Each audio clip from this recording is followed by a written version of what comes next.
Hello guys, welcome to my channel. तो आज हम बायोलॉजी में इवोल्यूशन चैप्टर का एक टॉपिक पढ़ेंगे जिसका नाम है हार्डी-वेनबर्ग प्रिंसिपल।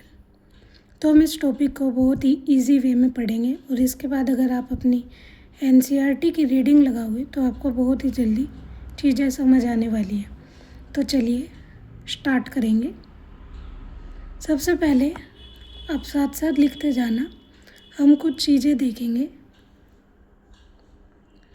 सबसे पहले तो फर्स्ट पॉइंट है कि ये जो हमारी इक्वेशन है, यानी कि ये जो प्रिंसिपल हम जो भी पढ़ रहे हैं, ये कैसा है? ये है हाइपोथेटिकल। अब आप बोलोगे कि भाई हाइपोथेटिकल है तो हम क्यों पढ़ रहे हैं, पर अब बुक में है तो आपको पढ़ना तो पड़ेगा। तो चलो देखते हैं। सेकंड पॉइंट क्या है कि हम ये जो प्रिंसिपल है ये किसके लिए यूज़ करते हैं? Large population.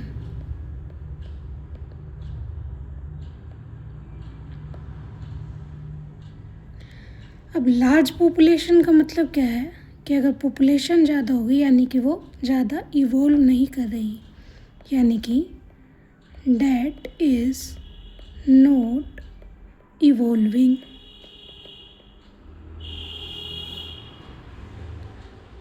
अब आपको एक चीज़ याद रखनी है,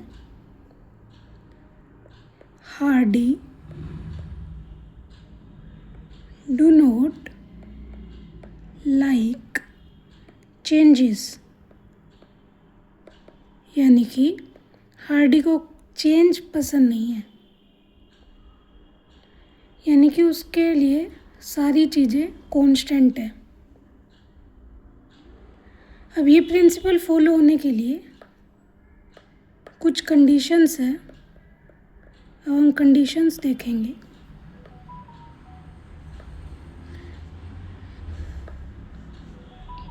सबसे पहली कंडीशन है कि जो हमारी पॉपुलेशन है उसमें कोई भी म्यूटेशन नहीं होनी चाहिए, क्योंकि अगर म्यूटेशन होगा तो चेंज आ जाएगा और हार्डी को क्या पसंद नहीं है? कोई भी चेंज पसंद नहीं है। Second, no natural selection.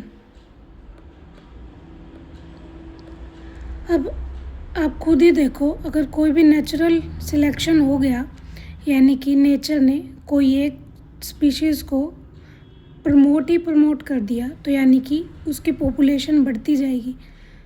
अब एक की पॉपुलेशन इतनी बढ़ गई और दूसरे की बिल्कुल घट गई तो चेंज आ गया, यानी कि हमारी जो पॉपुलेशन है वो डिस्टर्ब हो गई। तो इसलिए नेचुरल सिलेक्शन भी नहीं होना चाहिए। थर्ड पॉइंट है, नो जीन फ्लो और नो जेनेटिक ड्रिफ्ट। अब ये भी ऐसी है कि अगर जीन का फ्लो होता गया तो यानी कि चेंज आएगा पक्का।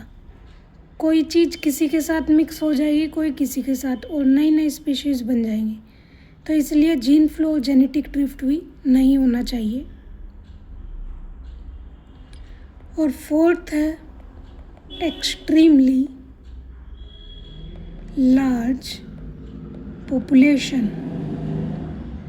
ये तो हम पॉइंट हमने ऊपर देखा ही था कि अगर लार्ज पॉपुलेशन होगी यानी कि इवोल्यूशन कम होगा, और इवोल्यूशन कम होगा तो यानी कि चीज़ें कांस्टेंट रहेंगी।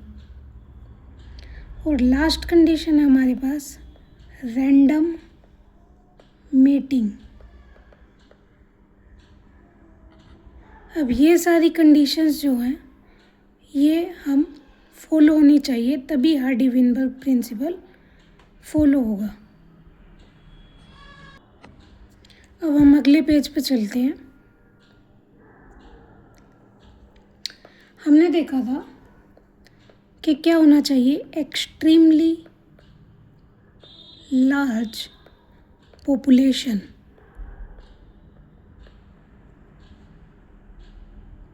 अगर हमारी एक्सट्रीमली लार्ज पॉपुलेशन होगी यानी कि पॉपुलेशन क्या नहीं कर रही? इवोल्व नहीं हो रही, यानी कि पॉपुलेशन इज़ नॉट इवोल्विंग।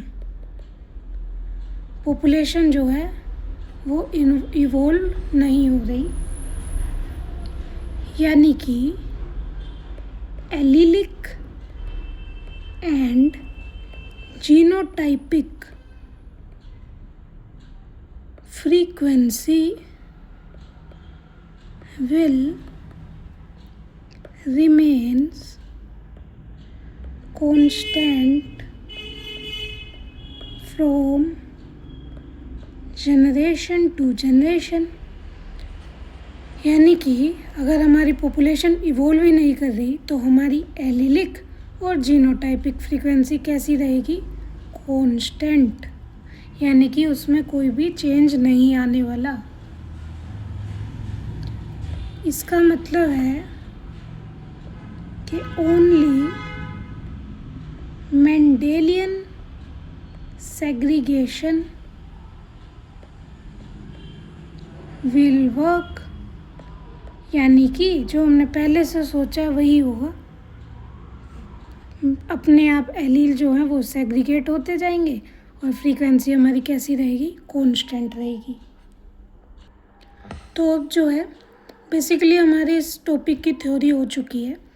अब हम इसके जो न्यूमेरिकल्स होते हैं उसके सोल्व करने के तरीके सीखेंगे। सबसे पहले हम कुछ टर्म्स देखेंगे, जैसे कि हमारे पास क्वेश्चन में दो चीज़ें आएंगी, या तो आएगा अलील या फिर आएगा इंडिविजुअल।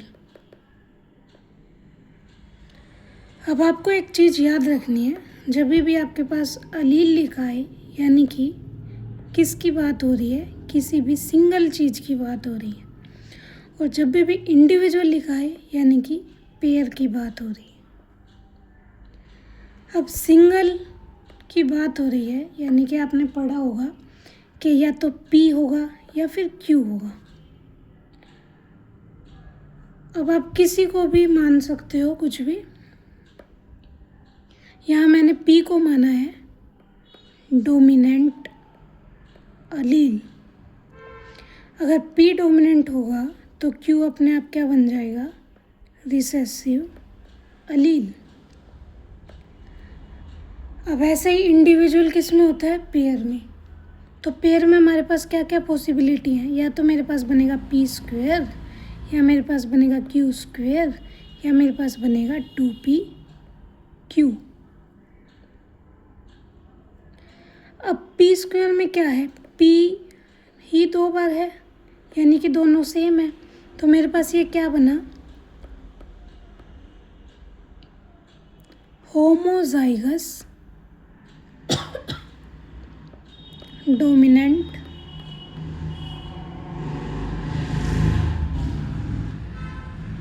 क्योंकि मैंने P को डोमिनेंट लिया था तो मेरा P² क्या बनेगा? Homozygous dominant. अब Q रिसेसिव है तो Q² क्या बनेगा? Homozygous recessive. ऐसे ही इसमें क्या है? एक है P, एक है Q, दोनों कैसे हैं? अलग अलग। तो ये क्या बना? हेट्रोजाइगस।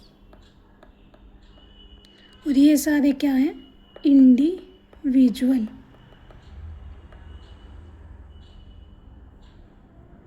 तो यानी कि हम सबसे पहले ये ढूंढेंगे कि क्वेश्चन में हमारे पास अलील दिया है या फिर इंडिविजुअल दिया है। चलिए अब आगे देखते हैं। एक लाइन जो है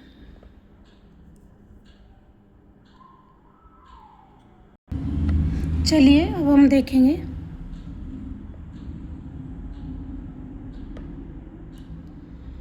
एक जो हमारी इस टॉपिक की मेन स्टेटमेंट है वो होती है कि total gene pool in a population will remain constant. यानी कि एक पूरी जीन पूल है जो हमारे पॉपुलेशन के अंदर, वो कैसा रहेगा? कांस्टेंट। अब जीन पूल क्या होता है? जीन पूल होता है sum total of all the genes and their alleles। यानी कि एक पॉपुलेशन के अंदर जितने भी जीन्स हैं और उनके ही अलील्स हैं, उन दोनों का सम क्या बोलता है कि वो होता है जीन पूल। यानी कि total gene pool will remain constant. इसका मतलब है कि एक तो हमारी होती है एलीलिक फ्रीक्वेंसी, एक होती है इंडिविजुअल फ्रीक्वेंसी। अब ये भी 1 रहेगी, ये भी 1 रहेगी, क्योंकि ये कैसे हैं, कांस्टेंट है। अब एलीलिक क्या थी, एलील क्या थी, पी या फिर क्यू, यानी कि सम टोटल, यानी कि पी भी और क्यू भी किसके इक्वल होगा, 1 के इक्वल होगा। अब ऐसे इंडिविजुअल में 3 पॉसिबिलिटी थी, वो किसके इक्वल रहेंगी, 1 के इक्वल, क्योंकि वो क्या है, कांस्टेंट है। तो यानी कि पी स्क्वायर, यानी कि P square plus Q square plus 2pq किसके इक्वल हो जाएगा, 1 के इक्वल। तो ये सब था हमारा हार्डी-वेनबर्ग प्रिंसिपल के अंदर। तो अगर आपको इसके न्यूमेरिकल्स भी चाहिए तो आप कमेंट में बता सकते हो, और अगली वीडियो में हम इसके न्यूमेरिकल भी प्रैक्टिस करेंगे। तो thank you and like share subscribe to my channel. और आपको और किस टॉपिक्स पे चाहिए वीडियो, प्लीज़ कमेंट में बताना।